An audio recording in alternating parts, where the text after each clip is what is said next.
오늘은 좀 흥미로운 변신 스토리를 하나 들여다볼까 합니다.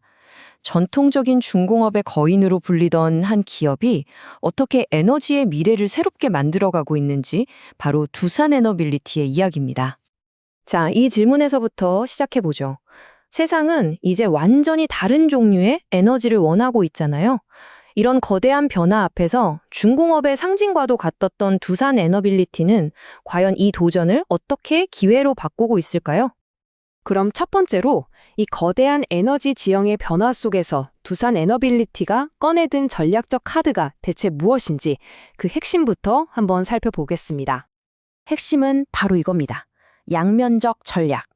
이게 뭐냐면요. 한 손으로는 기존에 잘하던 사업에서 안정적으로 돈을 벌고 다른 한 손으로는 그 돈을 가지고 미래의 새로운 먹거리에 과감하게 투자하는 거죠. 정말 영리한 접근법이에요. 덩치 큰 기업이 급변하는 시장에서 민첩하게 미래를 준비하는 방법이라고 할 수 있겠습니다. 딱 이 그림을 보시면 이해가 쉬우실 거예요.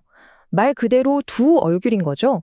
왼쪽에서는 기존 발전소 사업 같은 캐시카우로 꾸준히 현금을 만들어내고 오른쪽에서는 그 현금을 바탕으로 SMR이나 수소 터빈 같은 미래 성장 엔진을 힘차게 돌리는 겁니다. 안정과 성장을 동시에 잡겠다는 아주 명확한 전략이죠. 이게 그냥 말로만 하는 계획이 아니에요.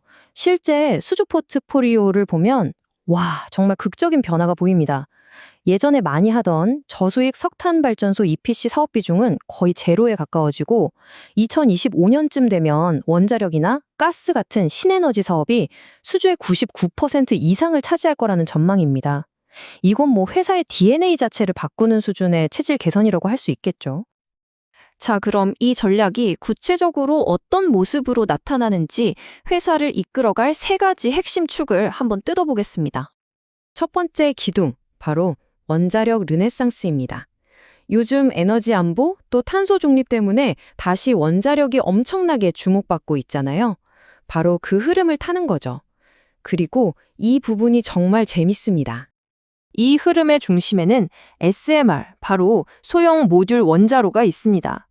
요즘 AI 데이터 센터다 뭐다 해서 전기를 어마어마하게, 그것도 24시간 안정적으로 써야 하는 곳들이 많아졌잖아요. SMR이 바로 여기에 딱 맞는 말 그대로 게임 체인저가 될 수 있다는 겁니다. 여기서 두산의 전략이 정말 기가 막힙니다. 특정 SMR 기술 하나에 올인하는 도박을 하는 게 아니에요. 마치 반도체 시장의 TSMC처럼 너희가 어떤 설계를 들고 오든 가장 중요한 핵심 부품은 우리가 최고로 만들어줄게 하는 글로벌 파운드리가 되겠다는 거죠. 와, 이거 정말 영리한 전략 아닌가요? 리스크는 줄이면서 시장이 커지는 과실은 전부 따먹겠다는 거잖아요. 자, 두 번째 기둥으로 넘어가 볼까요? 이건 바로 청정에너지 시대로 가는 징검다리에 대한 이야기입니다. 현재 가스터빈 기술을 완전히 마스터하고 궁극적으로는 완전한 무탄소 에너지원인 수소로 넘어가는 다리를 놓겠다는 거죠. 이 로드맵을 보면 그림이 아주 명확해져요. 단순히 터빈을 파는 데서 끝나는 게 아니라는 겁니다. 단기적으로는 수주를 팍팍 늘리고 장기적으로는 유지보수 같은 서비스 사업으로 고수익을 올리면서 안정적인 수익 기반을 만들겠다. 이런 큰 그림을 그리고 있는 거죠. 자, 그럼 이제 시야를 좀 더 넓혀볼까요? 이렇게 똑똑한 전략을 가지고 세계라는 거대한 체스판 위에서 두산 에너빌리티가 어떻게 플레이하고 있는지 한번 들여다보겠습니다. 여기서 또 하나 재밌는 건 원 사이즈 피츠 올, 그러니까 하나의 전략으로 모든 시장을 공략하는 게 아니라는 거예요. 각 시장의 특징에 맞춰서 아주 정교하게 다른 접근법을 쓰고 있습니다. 예를 들어 유럽 시장. 여기선 우리는 외부인이 아니라 당신들 중 하나, 즉 내부자, 인사이더라는 점을 강조하는 게 핵심이에요. 왜냐하면 유럽은 현지 규제도 까다롭고 안정적인 공급망을 원하거든요.